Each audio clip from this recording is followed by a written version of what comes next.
You're tuning in to the Black Hollywood Live Network, featuring news, interviews, and commentary on all things Black Hollywood. Hollywood redefined. From Los Angeles, California, presented by Maria Menounos and streaming live thanks to Akamai Technologies. This is Black Hollywood Live. Next, featuring intimate and in-depth interviews with Black Hollywood's next edition of stars and influencers. Black Hollywood Live. Hollywood redefined. You're listening to Black Hollywood Live. And now, the host for Black Hollywood Live, Next.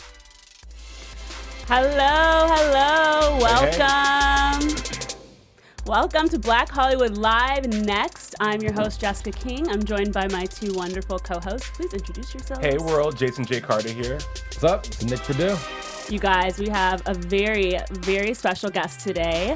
For all you young and restless fans out there, you may know her as Leslie Michelson, but please welcome Angell Conwell. Thank you. I want to raise the roof. I saw you raise the roof. I'm like, just a little bit. We can bring that back. Bring it back. Hey, Yeah. hey. Oh, wow. Make Yeah. that bounce. I mean, Bounce with him.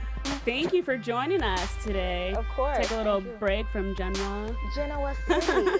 Yeah, it's nice to be out of the bubble for a second. Yeah. But I love work, so. Back to the Not real before. world. You were telling us you were so busy today and just had to snap back into it. Right, yeah, I was reading, some of the current events, and I had no clue a lot of what's going on is going on. So Well, it's good to get out every now and then. great. Well, we're excited to have you. Let's jump right into it. We all know you from The Young and the Restless. So many great things you've been doing in your career, but let's start from the beginning. You started out at a very ripe age. You started out in modeling, correct? I was young. I was taking a lot of pictures, Kmart pictures. Selfies. Things of that. Yeah, selfie Sunday, selfie Saturday. Yes, I was with Wilhelmina, the kids division in New York when I was like 10, 12. So yeah, I did a little modeling, but then I stopped growing and they were like, yeah, that's not gonna happen. She's done. She's No not mas. tall enough. No mas. So you loved it, though. I did. You did. I did, but I wanted more of a challenge, and it just made sense for me to get into the entertainment industry. I remember vividly, I was at a convention, and there was a comedy competition, and I was in the room when they were showing the tape, and the whole room was laughing, and I was looking around like, they like me. They're laughing. And in that moment is when I made a firm decision that I wanted to be an actress because I felt that I could heal people with laughter. Oh, that's cool. Sounds so corny when No, I just said it, but okay. it's the truth. It's really, is, right, it was my moment. It's when I realized. So. Well, we've been stalking you the past couple days. I Yeah, like not a little gonna lie, stalking. not I like a gonna little lie. stalking. Not in the creepy way. Okay, but good. No, it's been very And creepy. research, It's been very research. All good Research, things. You're there just you go. monitoring the Right. situation. So we found out that in middle school, you would wake up at 4:30 in the Yes. morning to Yes. serve at shelters and things like that. How did that all get started? You just People were hungry, and I knew that I wasn't, and I felt like the only thing fair to do would be to give back in that way. It always came really kind of natural. However I could help, I just wanted to be of assistance. I did not like waking up early. Right. Yeah. Let's make that clear. 4:30 for But, a kid? Whoa. Yeah, that was a lot for a child. And then I was also student body president. I was very active as a kid. You were a busybody? I was a little busybody, but I was doing it with good intentions. That's good. Well, you mentioned student body president, and you were also the first black Yeah. student body president, the first president. Was that like My mic sound nice? Check, There check, you go. 1, There you 2. go. Come in with that. Sorry, Go. we're just I trying felt to like a adjust little your mic a R&B little star bit. for a second. Like Janet Jackson Hey. real quick. I'm going to send Daryl in there to adjust your mic. We just want to get better sound to make sure Okay. that we're 100% good. We want to Okay. hear you There. loud I get and it. clear. Can you hear me now? Good. That's way better. Okay. Yeah. There we go. All right. All good, all good. Muy bueno. So yeah, what was it like being the first bilingual. black student body president? Was it something that you were very aware of at the time? No, or, not at all. I really wasn't aware of the fact that I was black. No, I'm just kidding. Yeah. No, I'm just saying I didn't walk around with that mentality. I mean, I knew that I was in a predominantly white school, but it was natural. It had pretty much been like that my whole life. So I just wanted to be president. And then when it happened, I was hearing like, this is the first student body president. Some people were upset, actually, to tell you the truth, if I'm 100% honest. But it was just nothing to me. I was just another president. Was But it your- was cool that I, happened to make some type of history at that school. It was elementary school, It still You know, matters. Yeah. Yeah. Was your theme song "Fight the Power"? Not For quite, your- for but your that could campaign? have been. Yeah. That could have been. At that, I was more into like Ace of Base at that time. There was a sign. You saw the sign. I saw a There you sign, go. and It's a it beautiful opened up life. my eyes. There we And you go. won. That's where I was. There you go. It's feeling good. Set Feeling the great. record. Well, into your acting, your first role was in August Wilson's Fences. What was that experience like for your first role? I heard that you like begged your parents to let did. you audition for it. I did, because it was like a 6-week run, and I had school, and there were late rehearsals, and I had to be completely committed and dedicated to it, and it's a lot for a kid. But I remember just honestly, it really came natural. I didn't care that I wasn't getting as much sleep. I was making sure I finished my homework on time. I was making sure that I've completed it thoroughly. Thank God that it just was it's kind of an 8 and 8. It was in my spirit. I just wanted to do it. Well, as a kid, at least for me, it's hard to commit to things. Like I quit piano lessons, I quit ballet, I quit tap. I was just a quitter all around. I quit gymnastics. That's when you know you're not passionate enough about something, I think. Yeah. That's when you know, because I knew when I was in gymnastics for a while, and I fell really hard on this balance bar, and I hurt myself in such a way. I was like, yeah, that's it. It's a wrap. I'm done. all she wrote, Lights huh? out. That's all she wrote. And so I knew that was not my calling. There was something else. Yeah. But with acting, it was like I would basically sacrifice pretty much anything. Wow. Anything within reason. strong Rest, which is a lot for a child. I didn't really hang out. I was pretty much a loner child.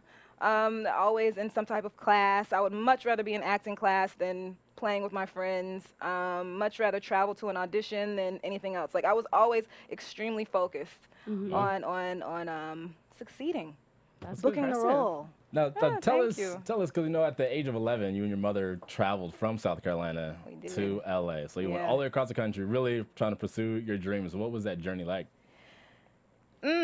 Well, not many people do it, so you don't have a lot of support. It was pretty much my mom and me. We were pretty much the only ones that really believed that it was worth it. And, my family members, of course, but even they had their doubts at times. But and LA and South Carolina are completely different, Of completely course. different Oh my gosh, lifestyles. LA is different from everything. Oh, this is true. This is very true, and it was tough. It was definitely a challenge. Just trying to figure out life here. I remember when we first got off the freeway, we asked someone, or when we got off the airplane, we asked someone how to get to. We were staying at the Oakwood Apartments. You probably In heard Burbank. of it. I And, mean, yeah, yeah. everybody kind of stays at the Oakwood on Right. Barham when they first moved to LA. It's like the little place, and I thought they had a convenience store within the apartment building, and I thought that was just the coolest. So invention cool. ever. I'm like, there's a convenience store in here. So LA. And it's so LA. I have a shirt that says that, by the way. But anyway, we first person told us we just take the 405 all the way down to the valley, which is not true. If you're from LA now, you know that you can't take the 405 all the way to the valley. So that was my introduction. Hello, greeting, welcome to LA. We ended up somewhere way far in a hood that we shouldn't have been in at night. We definitely shouldn't have been there. But it was, of course, any big change or big move is a challenge. And yeah, it was for pilot season. It was Right. for Yeah. pilot season. And for 3 months, I was not booking a thing. Like I wasn't really getting callbacks. I wasn't really getting great feedback. All my friends were just, yeah, I got a callback for this. I Right. booked this. And it was all hunky-dory for everybody. They were having a great time. Always the Me, case. Yeah, I was having some issues. So, and the fact that I still wanted to stick with it, and the fact that I didn't want to leave, that I didn't want to quit, my mom was like, okay, she's serious. Right. She's not playing. So, and then honestly, the last hour, I booked a pilot. That's always the case. When you're when The you're last about to pack hour. it up, those Yes. ramen noodles, and hit it, the Yes. phone rings. Oh yeah, when I tell we it wasn't even about to pack up. We were packed up. We were out In the there. U-Haul. It was a last minute audition, and my spirits were kind of drained. I wasn't in the best place, and yeah, Boom. there we Pulls go. it out. Pow. Yeah, and if it wasn't for that, I probably would not be sitting here right now. So yeah, Wow. yeah, kept it going. Kept Your it mom moving. is your talent agent, She was is. She is. Yes, Okay, she's one great. of them. And so, was there ever a time, you said that it took you a while to book your first pilot and times were getting a little tough. did she have to keep pushing you through? Or There were several times. Yeah. Several times. But it was always, it's your choice. I believe in you. Whatever you want to do, I got your back. You're talented. Never forget that. And you hear some harsh things as a child as well. Yeah. Like Yeah. some harsh things, like she's too this and she's not that, and you hear crazy things as a child. So she would always, and my dad too. He was very instrumental in constantly lifting my self-esteem and making sure that I believed in myself and that I believed in my talent, because that's important. Did your mom ever cross over into the role of stage mom after you started booking gigs and seeing the possibility of success as an actress? Was she like No. crazy stage mom, like girl? Not at all. No? Actually, I wish she would sometimes. I just wanted to see it come out of her. She's from the South. We're from the South. Right, She's very yeah. South Carolina. She's extra sweet about everything. And it's all right. It's okay. It's going to be okay. Everything was just, no, she never did. I never saw that side of her. You're like, Mom, you need to get a backbone and handle There business. were a few times when I wanted to just see it come out, but no, it's just not in her nature. It's not in her nature. But it is nice having that like comfort, if you're crying and she's Yes. crying there Oh, with you. definitely. So. Yeah, she's a hugger too. She's gonna hug you, hug you to a smile. She'll hug you until you smile. Definitely. You're like, Mom, I don't want to smile. No, okay, I'm all right now. Pulls the best out of you. Yeah. Right, she There you does. She's good at that. Well, I love that you committed to this at such a young age. And I know when I was 11, I mean, let's be honest, kind of now as well, I was the most dramatic person ever. Really? Like, my life revolved around my friends. Like, if I missed a day of school, I would cry. Like, not because I just love school so much, but I had severe fear of missing out with my friends. I didn't want to, how did you survive without all your best friends with you? And I always had like one or two really close best friends. Honestly, I think I may have been a little introverted as a child. Like, I was social, but at the same time, I really liked my me time as well. And maybe it was growing up as an only child. But child. as an only child, yeah. I remember when Issues. Are you an only child? I I can can't relate, even I can front. relate. We probably do have a little issue, some issues here and there. I was okay. I was just born with always this responsibility. I felt a responsibility to do something for my family and for myself. So it really wasn't difficult. I remember kids would knock at my door and they'd be like, "We want Angel to come and play." I'd be like, "Tell them that I'm studying. I don't want to go out and play." I was a weird child. I was weird. But yeah, so what was the original question? I forgot. how did you survive without all your child. friends? It was, we wrote, and I had a lot of pen pals. Pen When I was pals. young, we wrote so many letters. I still have them too. I have all the Aw. letters that we wrote back and forth, because I had a handful of really, really close friends. So Were they actors that's how. as well, like around the world, or are they just regular people? My friends from South Carolina. Okay. Yeah, my friends from South Carolina. And of course I have some actor friends too, but those were the ones that were my pen pals, where we have So- the letters. You said that you were introverted, so it was A little. acting like you, like Yes. Sasha Fierce, like you I becoming a think totally so. different person. I think so. I enjoyed becoming another person. It all of a sudden I wasn't shy anymore. You were Angela Bassett. I was Angela Bassett. I was somebody else. Definitely, completely somebody else. I forgot that the world I existed. It was all about this character, all about this moment, and I became really fearless. And I was always a very shy, well-mannered, polite little girl. Do what you're told. And I don't know if it's something about the South Carolina thing, but when I would get on stage, even when I was modeling for a minute, when I would get on that runway, I don't know, somebody would just come out. I'll be whipping that hair, and Theme music in your head. Yes, I totally turned off. I zoned in. Good for So, you. yeah. Were you like, when you would go back home, were you the local celebrity? I when they would was. see you? And Yes, but I didn't think it was that big of a deal. I'm like, no, I've always been a little. People say I'm really humble or modest. I don't know. That's what people say. But attention like that, sometimes I get a little embarrassed. I'm like, thank you. I'm just trying. But yeah, I was a local celebrity. I had the, cutouts in the newspaper. My granny has a room, actually a house Everything of full of photos and memorabilia.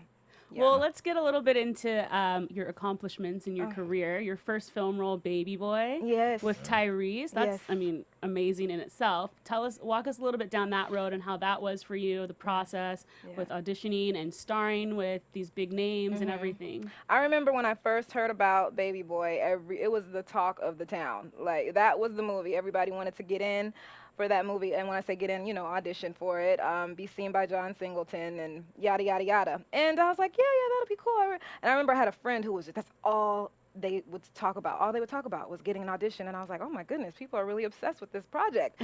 And so when I got the call to go in, I was like, okay, I got to go in there, do my thing. So I'm out there, I'm standing in front of his office, and you know, I thought it was just an audition with casting. And then John Singleton walks up. I'm like, oh my goodness, The real deal. whoa, is he gonna be in there? I got a little nervous all of a sudden, and then you know, I did my little prayer, did my little meditation moment, calmed down, went in, and when on my first read, he was actually in the office, and it wasn't supposed to be like that. He just happened to be there that day. Oh my gosh. So it was just Pressure's on. The pressure was on, but I seemed to do an okay job. So I heard he liked my work, and you know, things were looking good, and I was in the mix. That's the term, you know, you're in the mix when they like you. And then all of a sudden, I didn't hear anything for months. Come to find out, it was on hold. It was on hold. So for like 2 months, I'm sitting here thinking like, well, was it something I said? What happened?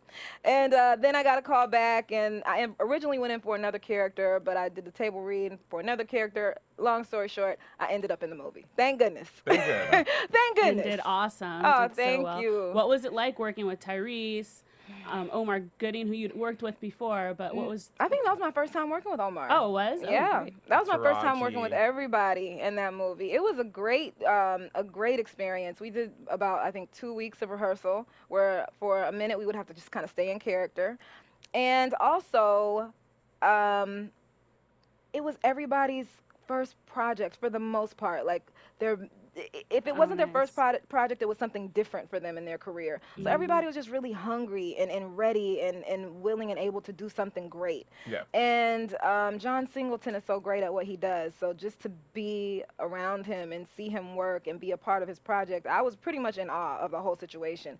I probably didn't say but maybe 2 words the whole shoot. I was just so in shock. I was like, I am really here. Wow, this really worked out. So that was great. I learned a lot. Was that experience kind of when you knew, like, I got this? It felt good. It felt good. Did I know? I don't remember. It's hard for me to get in that space because I'm always like, yeah, this is great. Next. Keep going, keep moving. Yeah. They say you need to smell the roses and do all that, but I don't smell a lot of roses. Right, and you're hungry. It's ambition. You know, you're as actors or anyone in this business, you're unemployed until the next gig. Yeah. You know, and it's about longevity. So sometimes smelling the roses, you got that person behind you like, girl, you go ahead and smell those roses. Oh, you smell those roses. Okay, they smell good that day. Wow, you smell those roses while I'm over here getting this job. Right. This is true. I haven't really smelled many roses yet, but I felt good about it. I definitely felt like it was a very monumental mark in my career, and that much I knew. Nice. Yeah. Awesome. Mm-hmm. I have to ask, Nelly's music video, Right. Batter Up. Yes. You're It's so funny. dancing in like a bikini. Oh Lord Jesus, it's a fire. It was a great video. Please tell me what that is We like. have stills and gifts from it. Amazing. Let me tell you, it's so funny because I was actually really young when I did that video, and I was doing it behind backs. I wasn't supposed to do it, basically. My agent and manager and people at the time did not know that I was doing that. And I was actually at the same time doing another show called City Guys on NBC, which is like a daytime show. And I was a little, I remember I was at the bat, and they were like, do the bat, and then you turn around and dance. I was like, oh yeah, that's cool. Turn around and dance. I'm like 18, 17, not thinking. Then I see the video, and it's in slow motion, and I'm like, oh, that could Wasn't look aware. a little jiggly. Like, I really wasn't aware of, and people would tell me that when I was younger. They're like, Angel's not aware of her, Assets. she's not aware because, when you're born a certain way, you just don't really, you're not always thinking about it. It's not on your mind. Unless it's like, if you go get something new, then of course you always want to show it off and look, I paid for it. But if you're born with it, you're just kind of used to it, I think. I guess I'm trying to make excuses for myself. But the batter, it's so funny. People still recognize and remember me from that video. And somebody will get excited and I'll think that it's about, maybe Baby Boy, I don't know, something. They'll be like, batter up. I'm like, yeah. Really? Of all the things. Of all the things. That's You've fun. like won an Oscar, I an Emmy, and they're know. like, girl, you was a batter Yeah, up, huh? yes. Nelly? Yeah, girl, Nelly? Rude. Yes. It's Only in LA. funny. No, it was a great video. Was it? I enjoyed Tastefully it. done. I watched it back a couple times, but I really enjoyed it. I was a big Nelly fan, so I remember I would see things and people would be like, yeah, number 48. And then I looked at the video and I'm like, oh, I was number 48. Oh, I didn't even realize. Didn't even realize. Did I have a number? But I thought it was a funny video. It had a really funny concept. It was comedic, but I don't know if anyone really cared about that. But I liked it.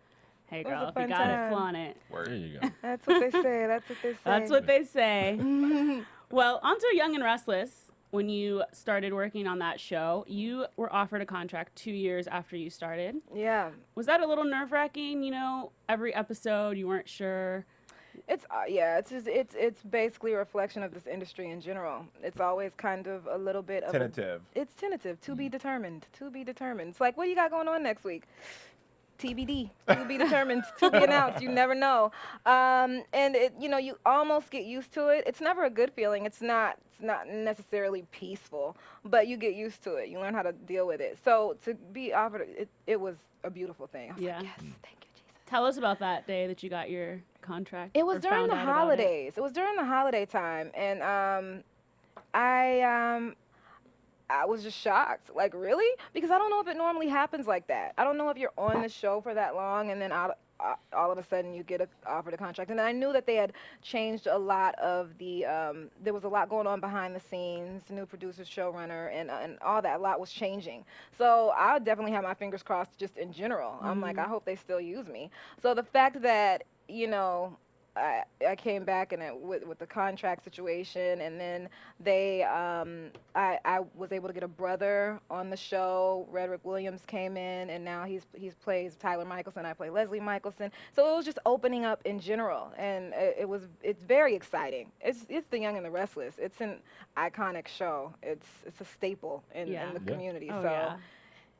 Were you a fan before you got on the show? Oh gosh, yes. I had no choice but to be, honestly, Right. because my family, you're gonna be a Young and the Restless fan. Yeah, they're gonna write you off if you're not, Yeah. probably.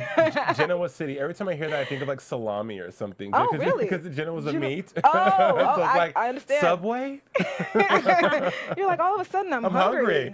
It's funny. Was that weird for you? Because, your whole family watched the show, and you obviously grew up watching it. And then, you have someone like Christoph who's 20 years older than you or whatnot, and you basically grew up watching him on TV, then you have a romantic relationship with him on the show. It's And definitely, it's like, you're definitely, it's that surreal moment, that pinch yourself moment, like, I am really in Genoa City. I am really in GCAC. This is really happening. And I'm kissing up on Neil Winters right now. Like, what is this? This is crazy. It's... you never know what's going to happen in life. But actually, when it happened, it made sense to me. It started to make sense. I just wish that my papa and my grandma could have seen it. But, it was a beautiful moment. It still is. It's nice. It's The Young and the Restless. Yeah. Number one daytime drama. When things There you come to fruition like that effortlessly, that's when you know it's meant for you. Yeah. When it happens, and the way it's like magic almost. Yeah, like that it was no other way that it could have happened. Yeah. That everything just it came together exactly how it was supposed to be. Hashtag pow. Pound, boom, shakalaka, pound. Thank you. No, I know shooting soaps is like, it's a real rigorous schedule, and Yeah. you're doing back to back, and there's a whole Yeah. lot of stuff. So how is that different than like shooting a movie or shooting like TV that you've done? Like, what do you prefer, and Well, this is definitely challenging. The soap schedule is the most challenging, but I love a challenge. So it works for me. It makes sure you're definitely forced to stay on your toes. You have no time for much else. You need to focus, so on my phone ringing, it's gonna ring until we finish this scene, until this week is over. And it's a focus thing. But with movies, you get time. You get a lot more time. You just get time to figure it out, mesh more with your cast members. So I think you could get a little spoiled, actually. With soaps, you're like, oh no, you're not getting all that time. You gotta be on point. You have to be on point at all times. I mean, of course, normally things are done in one take. That's how they would like it if in a perfect world. Wow. Every now and then, if you're lucky, you'll get one extra one. And it doesn't matter how emotional a scene is, how heavy a scene is, they have to move. They're on a serious time schedule, and so many things have to be done in a certain small amount of time. So I truly admire, like, everybody that is involved, the cast, the crew, the producer, just everybody. It's a lot of hard work, and people don't realize it. The genre of soaps has been, in question in the industry for a while because, some soaps like All My Children and One Life to Live are have been canceled. Did that worry you at all when those went off there, that maybe possibly the future of The Young and the Restless, which has been on since the earth cooled, were you worried about that as far as, I know. the future?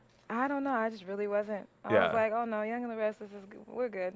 Yeah. Young and the Restless is here, and they're gonna be here. Yeah, you Yeah, had that they're here to feeling, stay. you know. Yeah, Until the end of days. basically.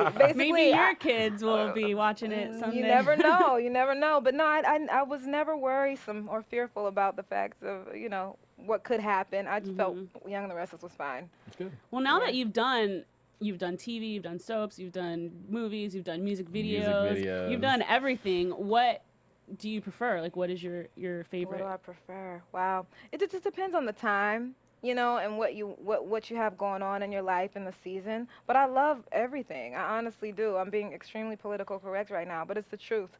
You get something. There's advantages and disadvantages to everything.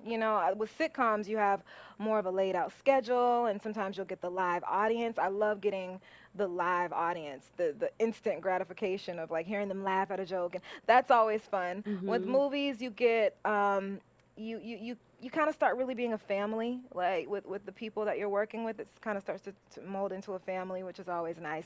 And you start to really learn your character. Same thing with the soap. I'm learning new things about Leslie every episode. I feel like she's growing with every episode. And I really love that. I kind of like that you don't always know what's going to happen next, because that is, to me, it's kind of like real life. You don't always know what's going to happen next. So you're kind of on the edge of your seat a little bit, and you're waiting to get the script. Like, it's a good feeling to know that you're not sure what's coming, but whatever it is going to be good. It's going to be entertaining. It's going to be good entertainment. And it's a good, I don't know, it's good. And the fans, the soap fans, they're so enthusiastic and involved and invested. They make you even more excited about just being a part of it. So those are really nice ways to describe the crazy fans of Young and the Restless. Enthusiastic and invested, also known as cray-cray, psychotic, stalker. I love it. I really think Keeps it's you on fun. your toes. Yeah, and you run into them on the streets, and they want to talk about the storylines. And it's just fun. It's fun. It's good times. It's good times. Angel, how dare you break up with him? I've had a couple. I remember my character got somebody off, got some charges dropped or something. Somebody was really mad at me. They were like, Leslie. I was like, Leslie's not here, but I will give her the message. I will give her Angel's here. If I see Leslie, I'll be sure to tell her. Do you get really like those worried. crazy stalker?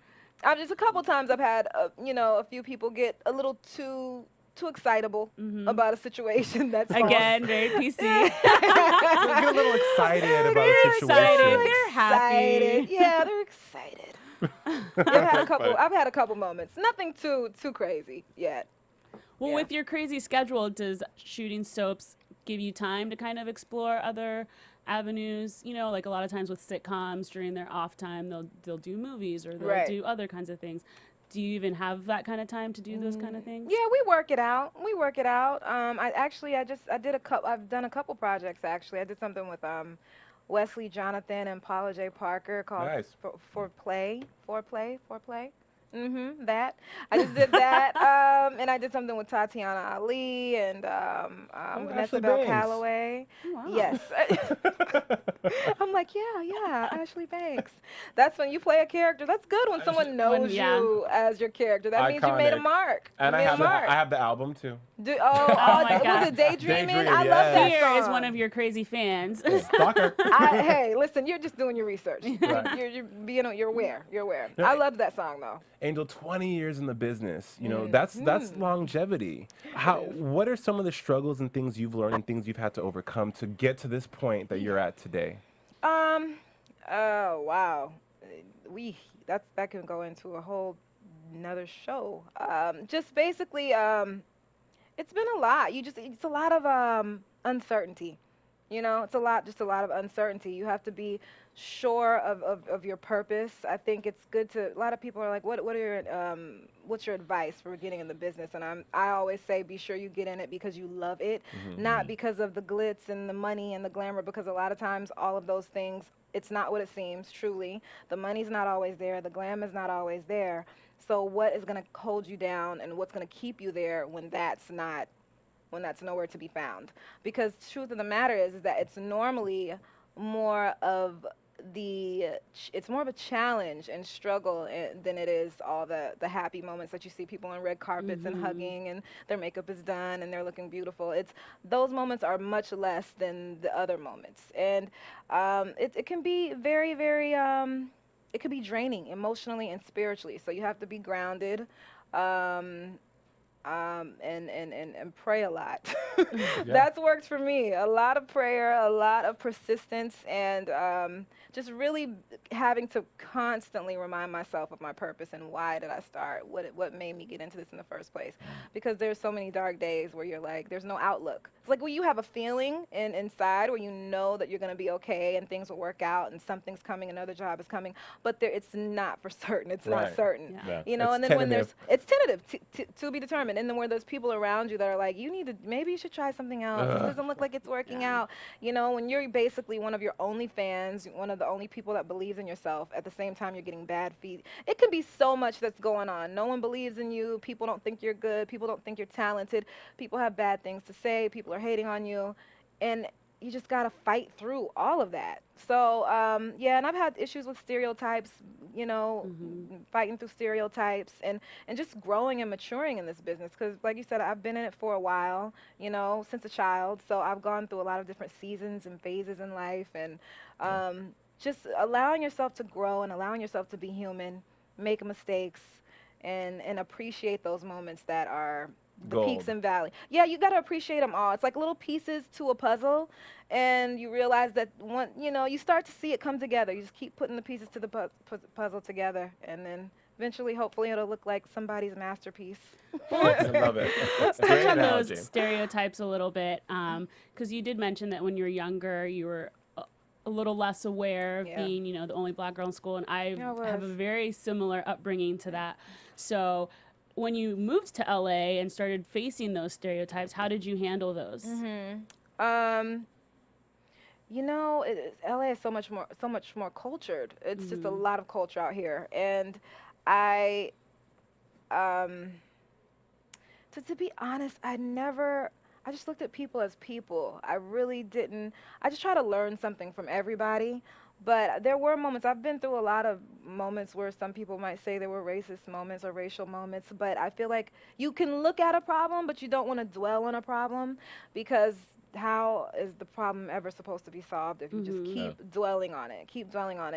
I feel like we're slowly making strides and moves, and things are just getting better. So I don't really like to talk too much about, things that have happened, because it's in the past and new day. But I think it kind of goes back to the same thing I was talking about. You just have to be confident in who you are and who God created you to be. Do you ever encounter those stereotypes in roles that you're looking for? I mean, I see a lot of times on breakdowns, just descriptions that are stereotypical. Oh, definitely. Are there certain roles that you would never go out for? There are a few where I'm like, no, thank you, I'll pass. But that's where I am now, and I'm not saying that it's not for someone or that it's a bad idea to play that character for someone. But where I am now, I'm a little bit more aware, and I've played certain characters that I don't feel that need to be repeated. Then I also look at who's directing it, who else is in it, what type of opportunity it would be for me at this point in my career, because everybody's at a different phase and needs something different. Someone on their reel might need a certain look that I already have, and and I don't need that anymore. But I think that life is about growing. It's really a journey. It's like you're supposed to grow, get to that next level, set your next goal. And I don't like to do too much look back at it. I don't like to do too much of that. Don't want to look back at it. No, I did that already. I look back at it long enough to know that I've done it, and that, keep it moving forward. Been there, done that. Yeah, been there, done that, and is this going to help somebody in some way? Is it going to be entertaining enough for someone? Am I entertaining in a positive way? Right. Yeah. Now, what do you think was probably your breakthrough moment where you're like, aha, okay, this is it where... Really? Yeah. Do I think that I've had that moment yet? I don't even know if I've had that moment yet, to be truthful. I don't know. I mean, I think I've had a series of great things that have happened, and there's, like I said, pieces to my puzzle, but I definitely don't know if that, I'm a-coming, if that's happened yet. I'm not sure. because I'm still, oh, that's that girl from that's that girl, you know, Batter up. right, batter up. That I'm still that girl, but and even beside that, just in with myself, I just don't know if I've had that moment yet. The Young and the Restless is a big deal for me. This is it's a role that is marking my maturity. You know, the change in my abilities and just me as a adult. Are those the types of roles that you like that are more emotional, more dramatic, more in depth versus the light, girl next door? I love them both. Yeah? I love them both, and I think they're both necessary. I love comedy. Comedy is great. I did Family Time with Bentley Evans. I don't know if you know Bentley Evans. He's so I did that. Jamie That's Foxx comedy. show. Exactly, Martin, all of that. And I love doing that. I love having to go deeper and dig deeper for more emotion because that's necessary as well. I really don't have a favorite. I don't. So I hope that I'll be blessed enough to be able to do it all. I really don't see why there has to be any limits, but I don't have a favorite. What's been your most complex role to date? Have you had one that was really tough to get into or that you had to do a lot of research for? I mean, obviously every role you have to do your homework. Well, I've had a few. I've had a lot of there's been some independent films where I've had to go dig somewhere and get to a place, and when I'm done, I want to come out like, oh, woo, gotta get away from there. But honestly, The Young and the Restless is a challenge because there's been a lot of intense moments. Tony Todd was playing Gus, playing my father on the show, and myself and Rhetoric and Christoph, we had some really deep scenes with him, and to be able to have to get to a place of emotion like that in such a short period of time, to me, that is challenging. So I'll have to say that The Young and the Restless has been, for me, like the most challenging. If that was the original question, I don't remember, but yeah, it's I'm having to prove to myself that, okay, you can do it, you can do it, you can do it. I'm having to step my game up. That's basically what I'll say is that I'm having to step my game up. I'm sorry. Who are some of your idols? Or no, I don't even use the word idol. Who are some fellow colleagues that you would love to work with and you admire their work?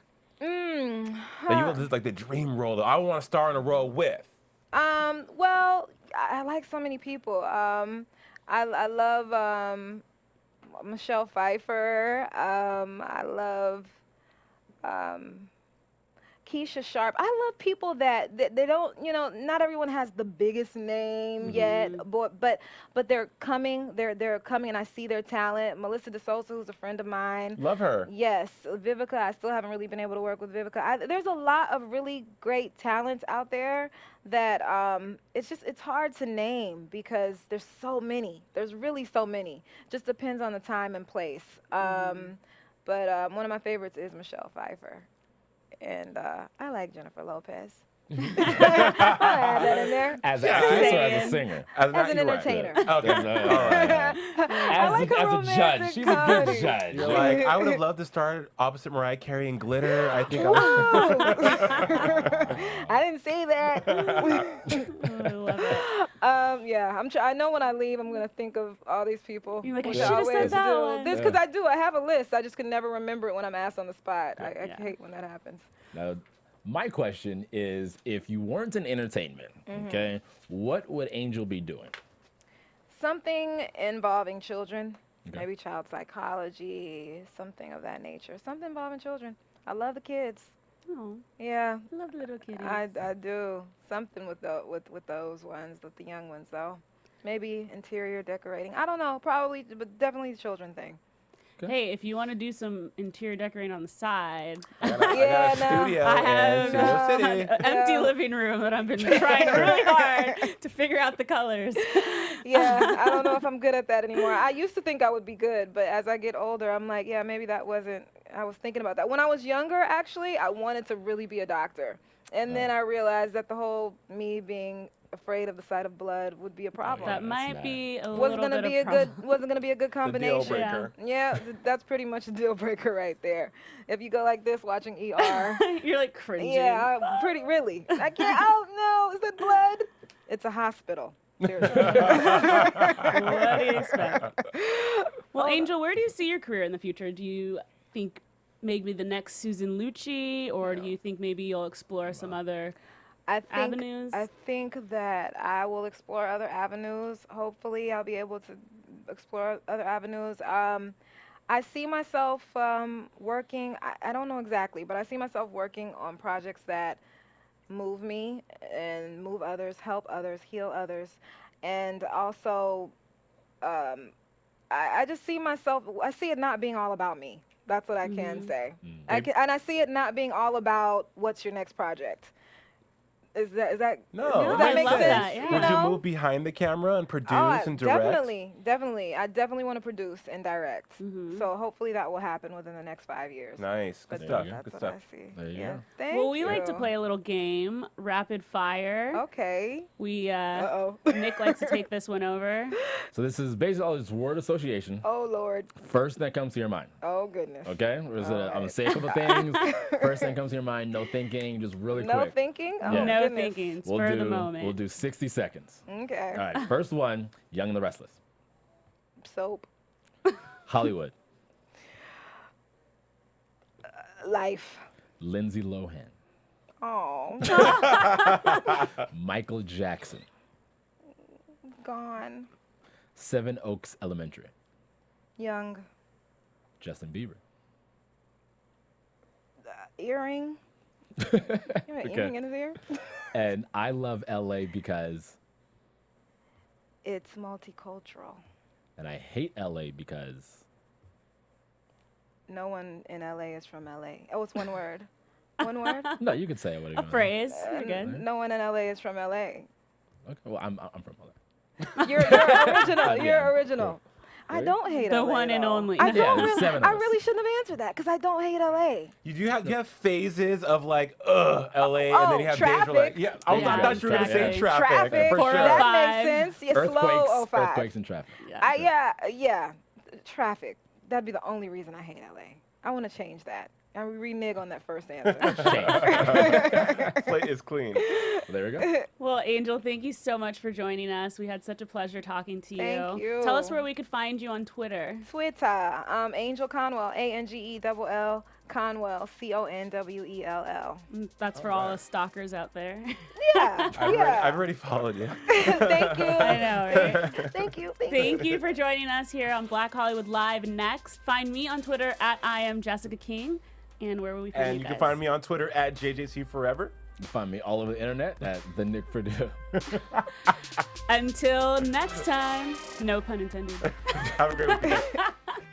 From producers Maria Menounos, Kevin Undergaro, Phil Svitek, Dario Kristen, and the entire BHL staff, we would like to thank you for tuning in to the Black Hollywood Live Network. If you have questions or comments, tweet us at BHL Online or email us at info@blackhollywoodlive.com. For more exclusive content, visit blackhollywoodlive.com. This has been a presentation of the Black Hollywood Live Network. The views expressed here are those of the host only and do not necessarily reflect the views of BHL or its owners or principals.